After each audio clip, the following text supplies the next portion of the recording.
Bueno, hermanos, esta es la predicación número 6 de nuestra serie expositiva de Pedro. Seguimos con la introducción y vamos a ver el ser humano y su redención. El ser humano y su redención, como subtítulo, la condición del hombre y su solución.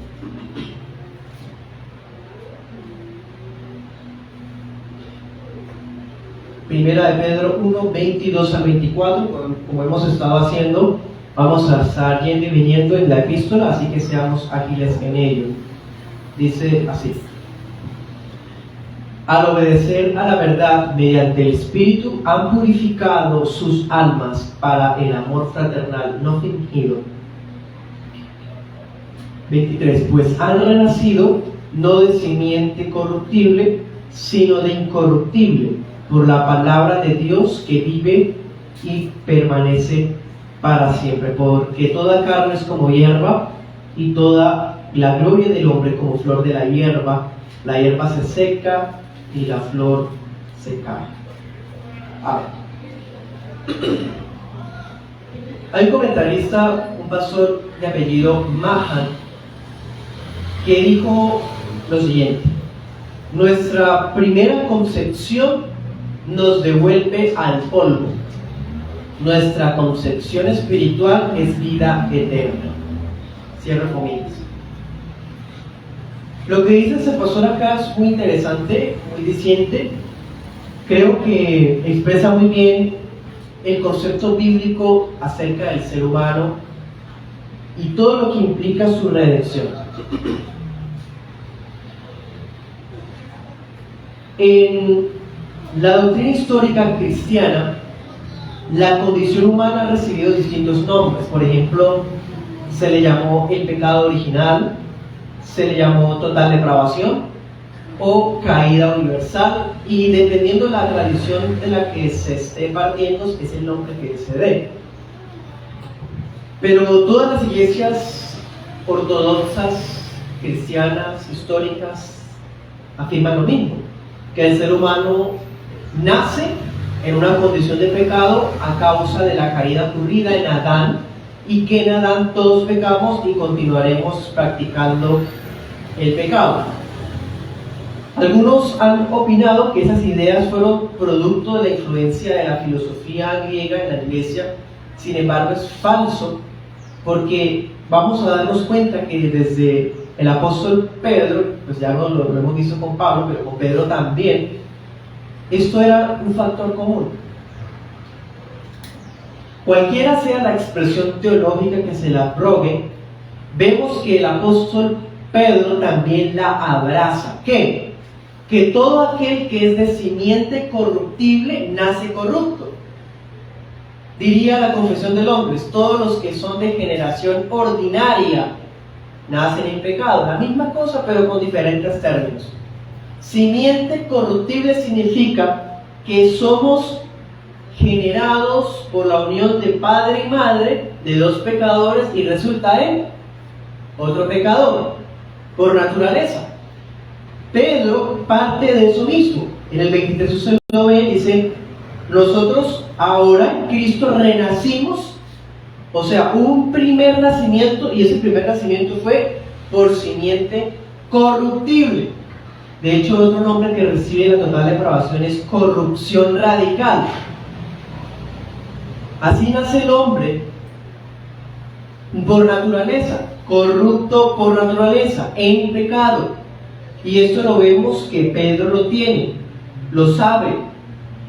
Y a causa de que está en pecado, el ser humano es mortal. Versículo 24 lo decía: toda carne es como hierba.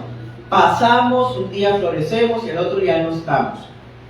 Mortalidad, temporalidad, finitud. Somos pasajeros a causa del pecado. Pedro cree eso. Eso es una antropología bíblica, es decir, el concepto bíblico del hombre es que el ser humano es pecador por naturaleza y por lo tanto mortal. Esa doctrina es cristiana ortodoxa y es bíblica. No es de los calvinistas, o no es de Agustín de Hipona, o no, hermano, es bíblica. Los únicos que se han atrevido a negar esa realidad son los pelagianos, los seguidores de Pelagio. Pelagio era un obispo de Inglaterra del siglo IV, lo que hoy día es Inglaterra. Este hombre aseguraba que el ser humano nacía bueno, con la capacidad de hacer el bien, de tomar decisiones en pro de buscar a Dios, porque el pecado de Adán no se le contaba. Que el ser humano nacía bueno, pero aprendía a pecar porque crecía en una sociedad pecadora, como diría otro filósofo humanista, Rousseau. El hombre es bueno, pero la sociedad lo corrompe. Todo eso es humanismo pagano. Eso no es bíblico, no es cierto. La sociedad no corrompe al hombre, el hombre es el que corrompe la sociedad. Y con sociedad o sin sociedad, el ser humano es pecador. La naturaleza carnal, nuestra naturaleza humana, ha sido afectada por la entrada del pecado al mundo, al punto de que solamente la muerte puede darle solución a ese problema. Miremos 1 Pedro 4:1, en la parte B, dice: quien ha padecido en la carne, terminó con el pecado. ¿Se dan cuenta? Está diciendo, el pecado amerita muerte. Y hasta que eso no se lleve a cabo, no hay solución, no hay una paga. Es lo que mismo que enseñó el apóstol Pablo: la paga del pecado es muerte. El que sufre en su carne acaba con el pecado.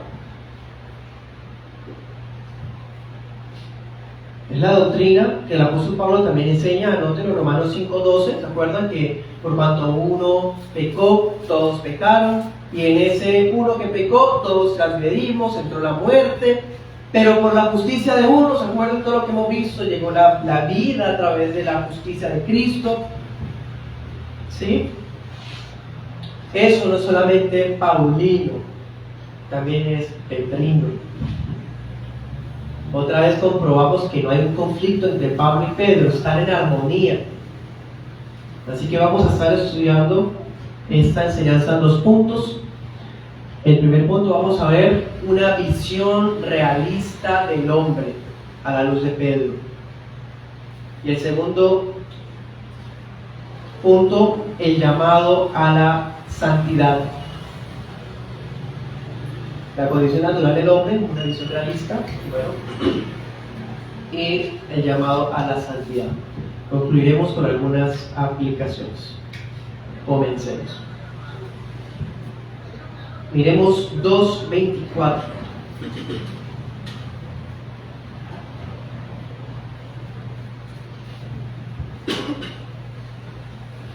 Él mismo llevó nuestros pecados en su cuerpo sobre el madero. Nuestros. Pedro se incluye. Pedro no es alguien inmaculado, porque nadie aparte del justo y del santo es perfectamente santo. Todos los seres humanos nacimos con el pecado original, con la total depravación, con la corrupción radical, con la simiente corruptible en términos bíblicos. Todos, incluyendo a Pedro, incluyendo a los santos del nuevo pacto, y a usted y a mí. Todos, ninguna excepción. ¿Los pecados de quién son? Nuestros. ¿Quién los podía cargar? Alguien que no tuviera pecado, para que pudiese ser sustituto. ¿Qué más dice? Para que nosotros, o sea, nuestros pecados cayeron sobre Cristo. Eso es imputación pasiva. Lo que yo tengo encima mío, que me carga hasta el más profundo abismo del infierno, se le quitó encima y se le cargó al Señor Jesús. Eso se le dice imputación pasiva. Cristo cargó mi pecado, nuestros pecados, nuestros. También denota una exclusividad. Cristo se dio por algún número determinado de nosotros y no de todos, porque su sacrificio es plenamente perdonador. Dice, llevó nuestros pecados para que nosotros, estando muertos a los pecados, vivamos a la justicia. Entonces, nuestros pecados recayeron sobre Él y ahora, como ya nuestro pecado está en Él, nosotros estamos muertos para el pecado. El pecado ya no tiene poder sobre nosotros y la justicia de Él se nos cargó a nosotros. Eso es la imputación activa. Todo lo que Él hizo bueno, toda su justicia, toda su obediencia, su santidad, se me transfiere a mí como si yo lo hubiera hecho. Esa es la imputación activa y ese es el fundamento de la fe, de la justificación y de la salvación. Si esa transacción no se lleva a cabo, no se ha llevado a cabo entonces el pago y la ira de Dios sigue encendida.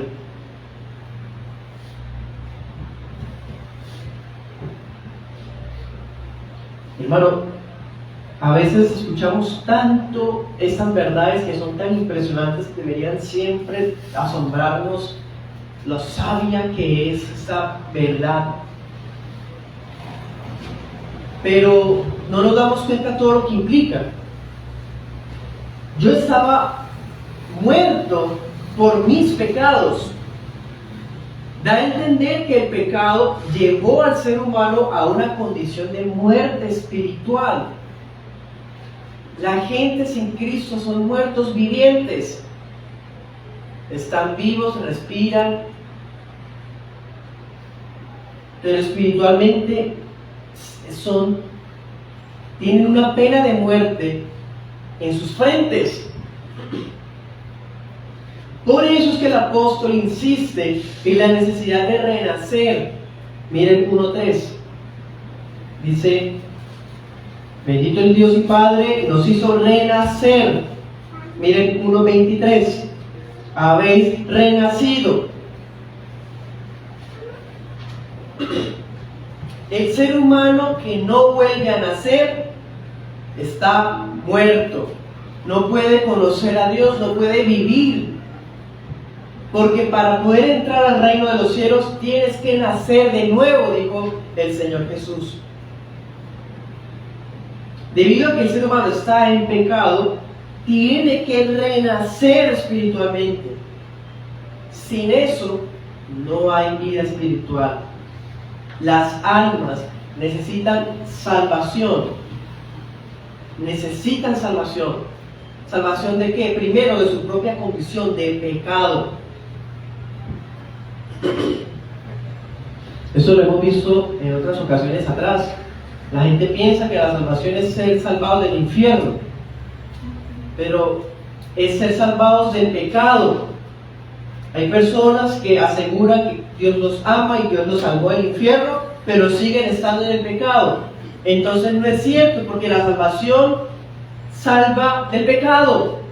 El poder del pecado no es que yo hago eso y no sé, yo no quiero, pero termino haciéndolo y lo disfruto y lo sigo practicando y bueno, es que eso ya está en mí, en mis venas.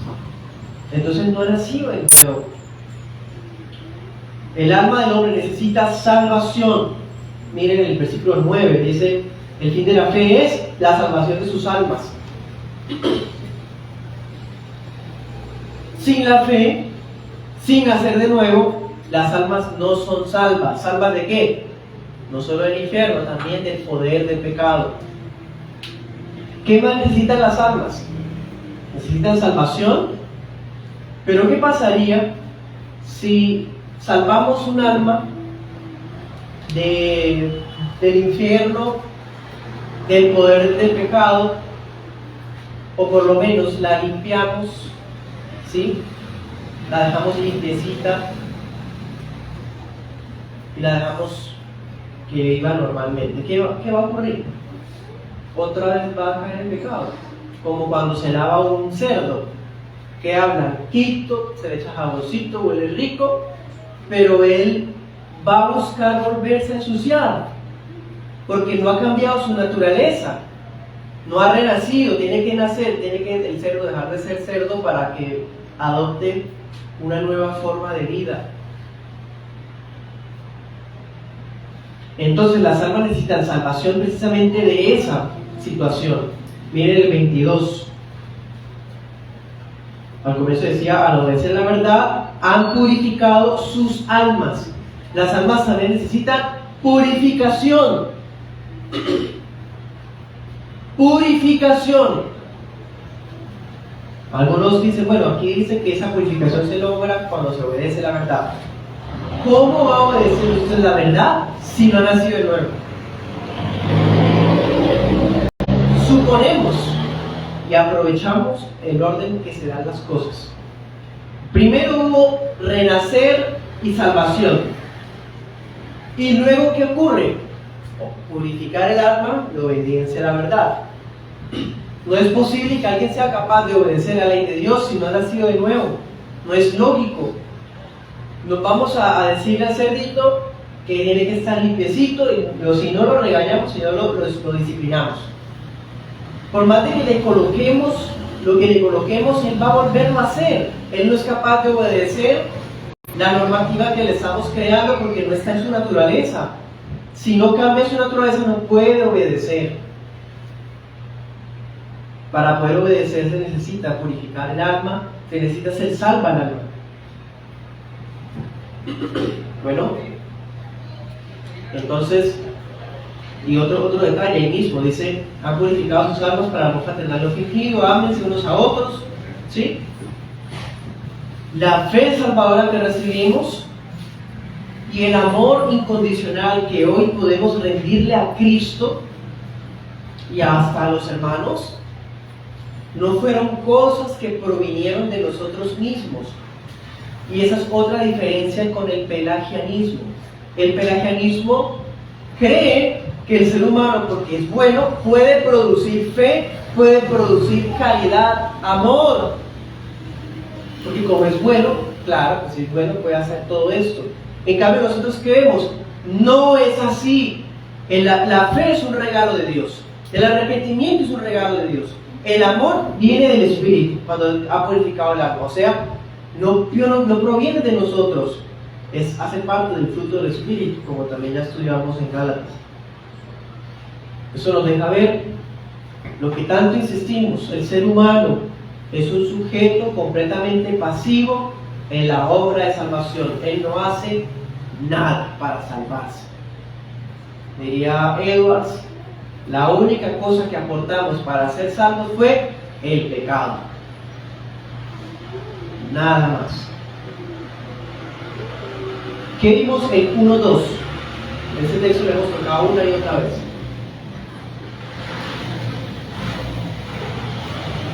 El Padre elige, el Espíritu llama para santificación.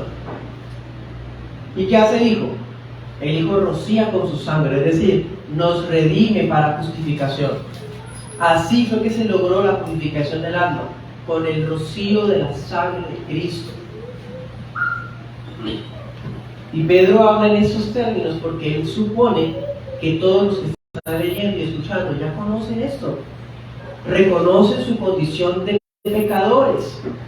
Están al tanto de todas estas verdades. Quizás usted no maneja algunos términos técnicos, pero usted tiene que tener claro en su corazón la idea de todo esto, la lógica detrás de todo esto, que el justo se entregó por los injustos, mi injusticia recayó en él, porque Dios es santo y él no tiene por inocente al culpable, el culpable tiene que pagar, como Cristo cargó mi culpa, ya él la pagó. Entonces yo quedé limpio. Pero si yo quedo limpio y no se me cambia la naturaleza, yo voy a seguir, hermano, desenfrenado.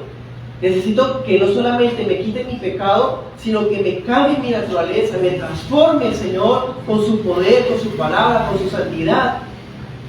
Y ocurre esa transferencia, mi injusticia sobre Él y su justicia sobre mí. Eso es ser cristianos. Ese es el Evangelio.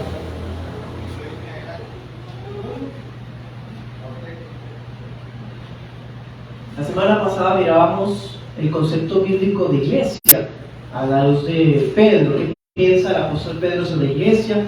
Vimos todo lo que vimos en el texto del capítulo 2, versos 9 y 10.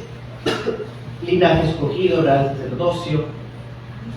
nación santa, pueblo adquirido por Dios, ahora son pueblo, han alcanzado misericordia, ¿sí?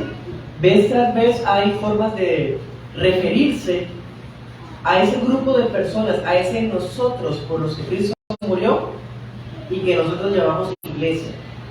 El apóstol Pedro le da distintas denominaciones. Pues hermano, teniendo esto en mente, si el apóstol Pedro se refiere a la iglesia así, por implicación, ¿qué tenemos?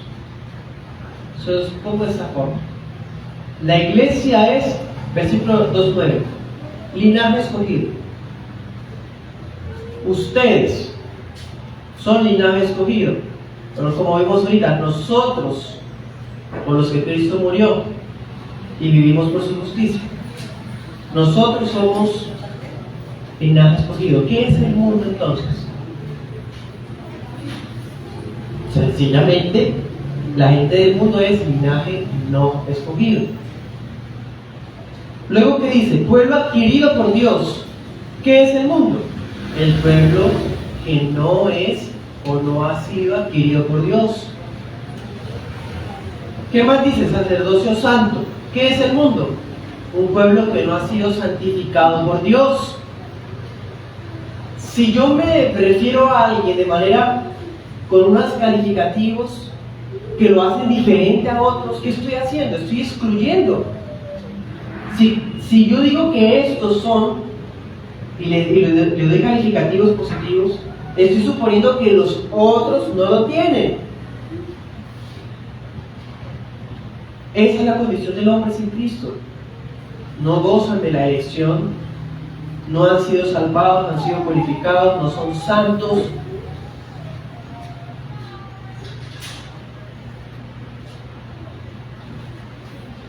Bueno, entonces, ¿cómo los describe Pedro? Miren 3:19. Allá los describe como espíritus encarcelados.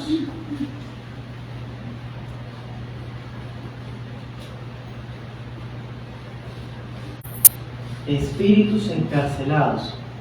No hay que suponer cosas.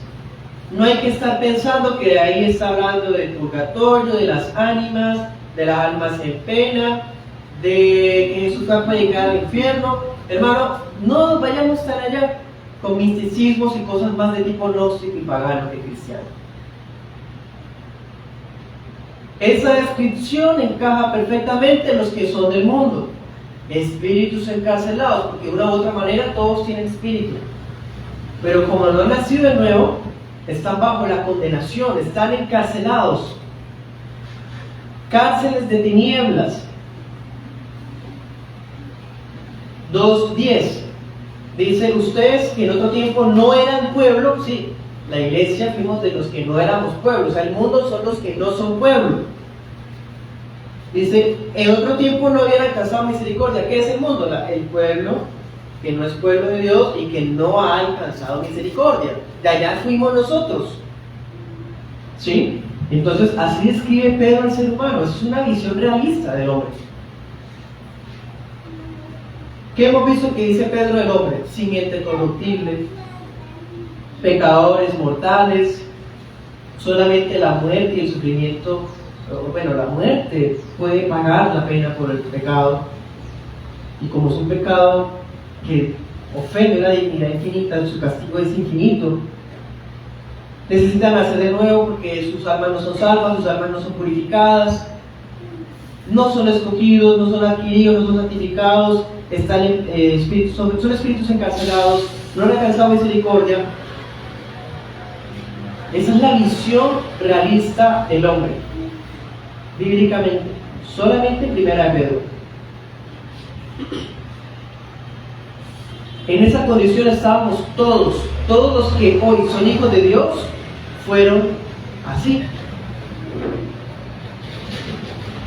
Insisto, por eso era necesario un pago. 4:1.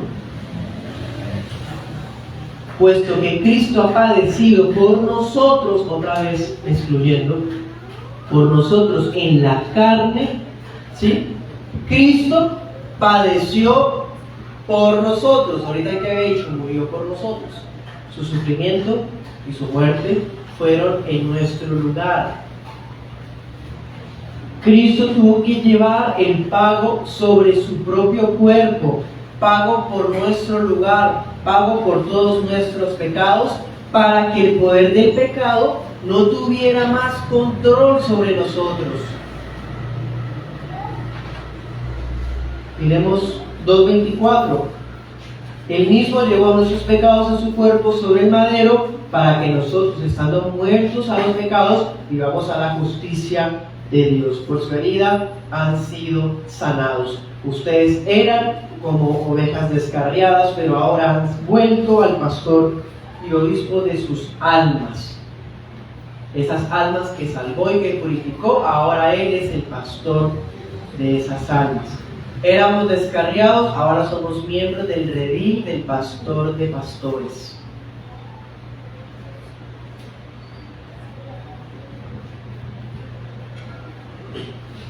Vamos ahora al segundo punto, el llamado a la santidad.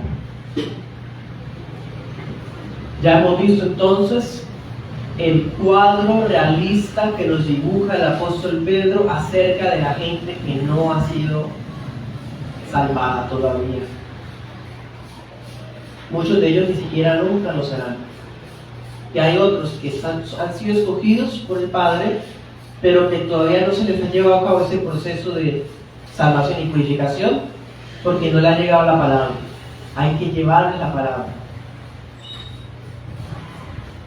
Pero ahora que vimos la condición de la gente allá, ya hemos visto acerca de la iglesia, ahora pensemos nosotros, cuando ya hemos sido salvados y purificados en el alma, hemos renacido y ahora estamos acá, ¿qué? De repente andamos sin pecado, sin manchas, sin tentaciones, ya no hay emociones ni sentimientos, vamos prácticamente volando hacia el cielo. Para nada, para nada. Cuando un alma es transformada por el poder salvador de Dios, es evidente un antes y un después en su vida. Miren 4:2. Leámoslo. Nos dice: para no vivir el tiempo que resta en la carne. Nosotros que ya hemos sido salvados y purificados, nos queda un resto. ¿Cuál resto? El tiempo que duremos viviendo acá. Ese tiempo que resta, ¿qué dice? No lo vivamos conforme a las pasiones humanas, porque hay unas pasiones que salen del corazón humano por naturaleza, son pasiones, son cosas naturales. Sí, son cosas naturales, pero como hemos renacido, ya no podemos vivir sometidos a ellas, sino conforme a la voluntad de Dios. Si no hemos renacido, no podemos vivir conforme a la voluntad de Dios. No podemos. Romanos 8 enseña también eso textualmente. Lo que es de la carne no puede obedecer a Dios, no puede, porque es carne.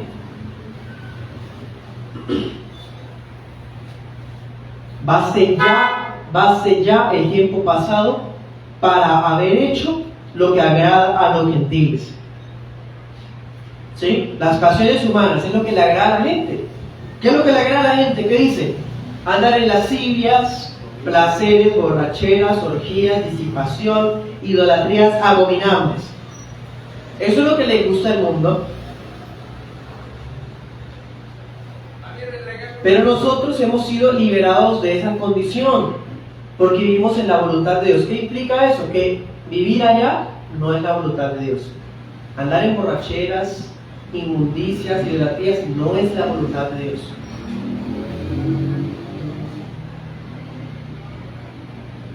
Bueno,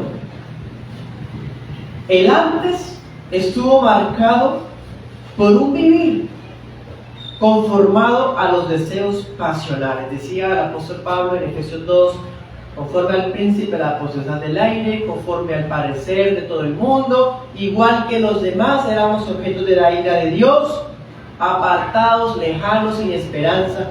Eso es lo mismo que dice el apóstol Pedro.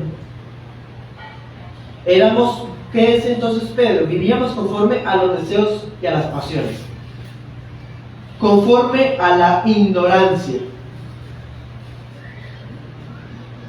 Anote el pasaje 2:15.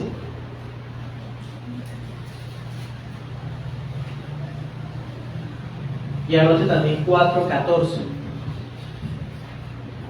Vivíamos conforme a esos deseos, conforme a la ignorancia, no sabíamos nada de Dios y ni nos interesaba, y vivíamos conforme al parecer del mundo, conforme a la cosmovisión de la gente, popular, la cultura de la sociedad, normal.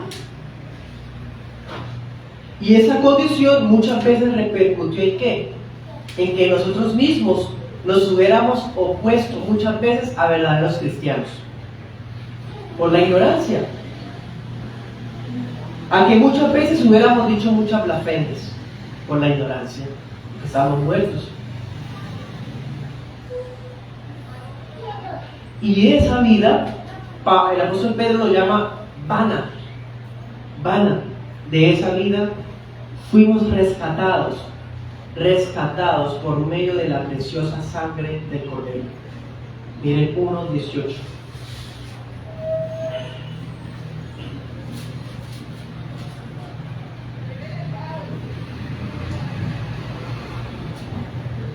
Veamos desde el 17. Miren lo que le dice ese pastor a esa iglesia. Si ustedes invocan por Padre a aquel que sin acepción de personas juzga según la obra de cada uno, condúzcanse en temor todo el tiempo de su peregrinación, pues ya saben que fueron rescatados de su vana manera de vivir, la cual heredaron de sus papás. No con cosas corruptibles, o sea, no fuimos rescatados con pago de oro o plata, 15:19, sino con la sangre preciosa de Cristo, como de un cordero sin mancha y sin contaminación. Hermanos, se pagó un precio, se pagó.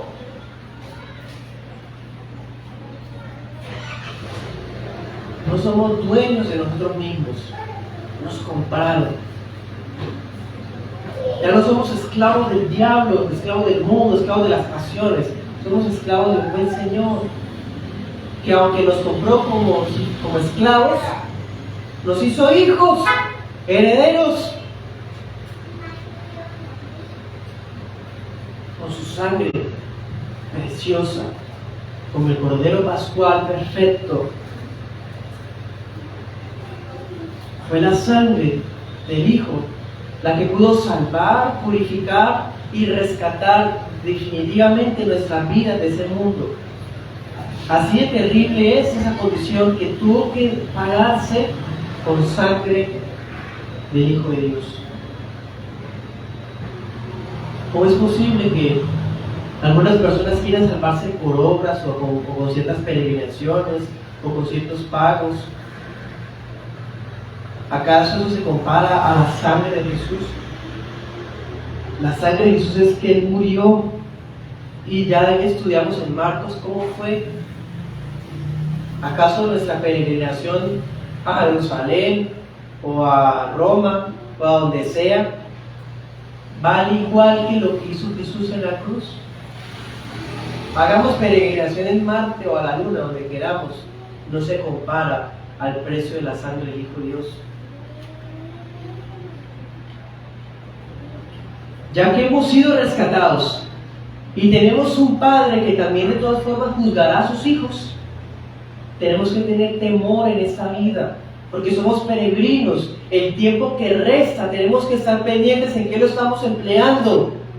El tiempo que resta, nosotros los cristianos somos los únicos que estamos todo el tiempo pensando en que vamos a morirnos. Y no de forma fatalista, existencialista, vamos a morir un día menos, un día más, un día menos. No de manera pesimista, hermano, sino de manera de tener cuidado, qué hacemos, qué vivimos, qué vemos, qué hablamos, por temor al Señor, para agradarlo, para que cuando sea el día del juicio, pasamos como hijos, que fuimos renacidos, fuimos purificados en el alma para obedecer a la verdad. Miren 1:18. Bueno, ya lo mirábamos, ya fuimos rescatados de la vana manera de vivir. Ahora miren el 13. Por tanto, cíñanse los lomos de su entendimiento. En otras palabras, presta atención y entienda. Sean sobrios y esperen por completo en la gracia que les será traída cuando Jesucristo sea manifestado. Cristo va a ser manifestado a los ojos de todo el mundo, y ese día para nosotros será el día de la premiación, diríamos por ahí. 14. Como hijos obedientes, no se conformen a los deseos que antes tenían, estando en su ignorancia. Él parte de que antes vivíamos en la ignorancia, pero ahora ya no podemos decir que somos ignorantes. Es más, hermano, en el Código Civil colombiano dice: la ignorancia de la ley no es excusa. Bueno, eso es un principio del derecho.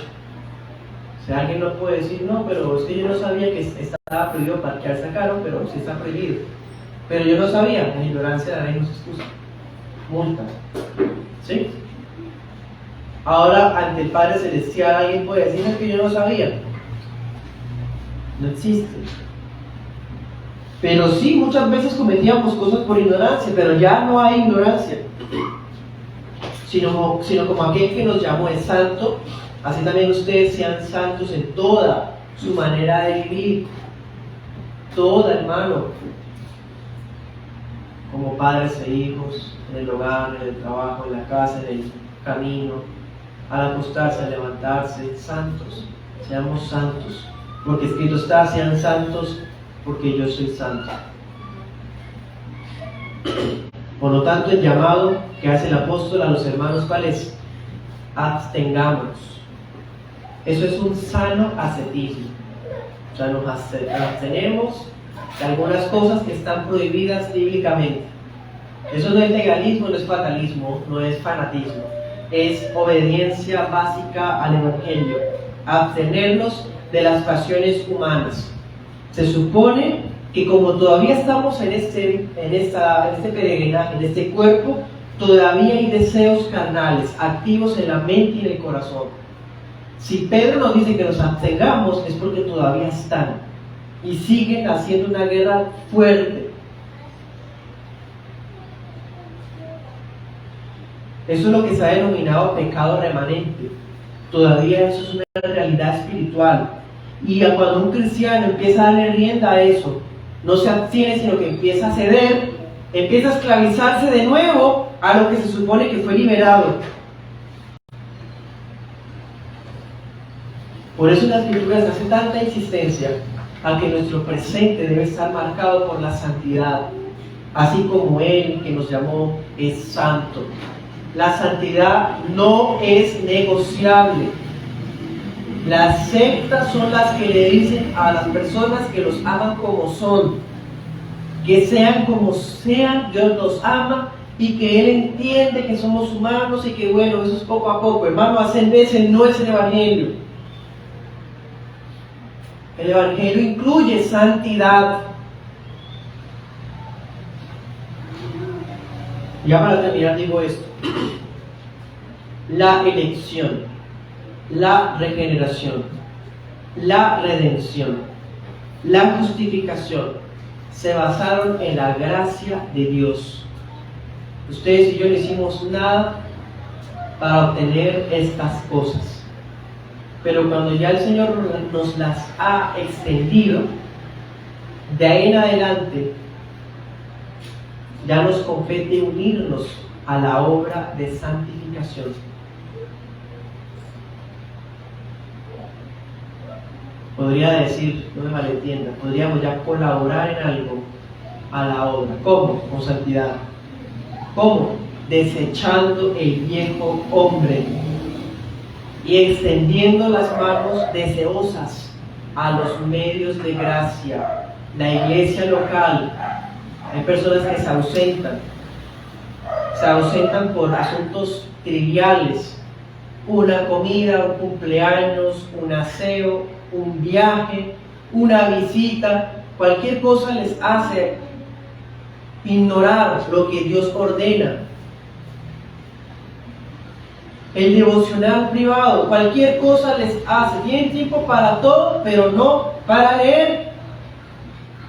La oración, tiempo para todo, pero no para orar. ¿Cuántas cosas hay pendientes por orar? Los medios de gracia, tienen tiempo para salir a jugar con los niños, comer juntos en un buen lugar, gloria a Dios, pero no tienen tiempo para el devocional familiar.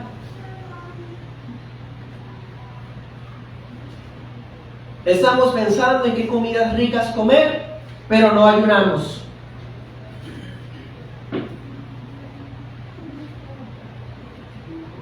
Nos fijamos de las canciones mundanales que están de moda y himnos solamente se cantan el domingo. Los medios de gracia hay que aprovecharlos.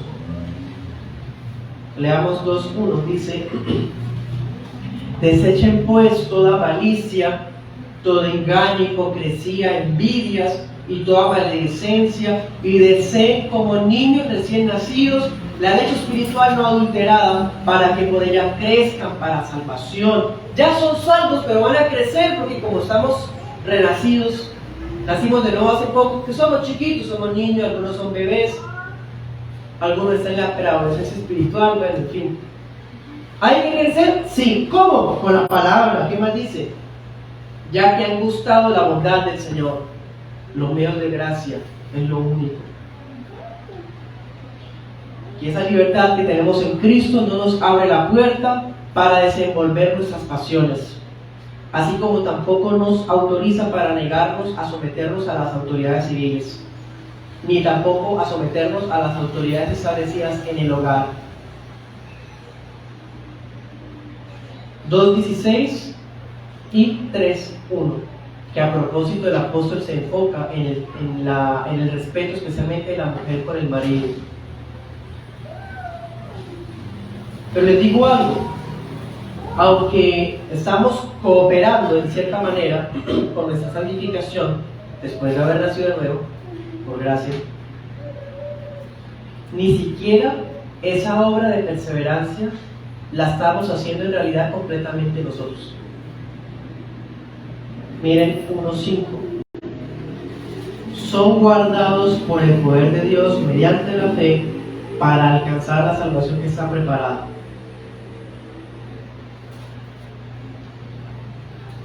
Aun cuando logremos, por la gracia de Dios, abstenernos de las pasiones, santificarnos cada día más, por más de todo el esfuerzo que hacemos para la gloria de Dios, para santificarnos y vivir en santidad, detrás de nosotros está actuando ese poder de Dios, porque es el poder de Él el que nos está santificando. Estamos colaborando, nosotros estamos ahí como si dependiera de nosotros, pero es Dios el que nos está empujando para lograrlo. Hasta en eso está Él. Esa es la santidad. Por eso la santidad no es una camisa de fuerza ni tampoco una regla de prohibición. Es el mismo poder de Dios llevándonos para vivir como a Él le agrada. Si el Señor nos llamó como un sacerdocio santo, significa que tenemos una posición de dignidad que demanda que seamos santos para Él. Por eso.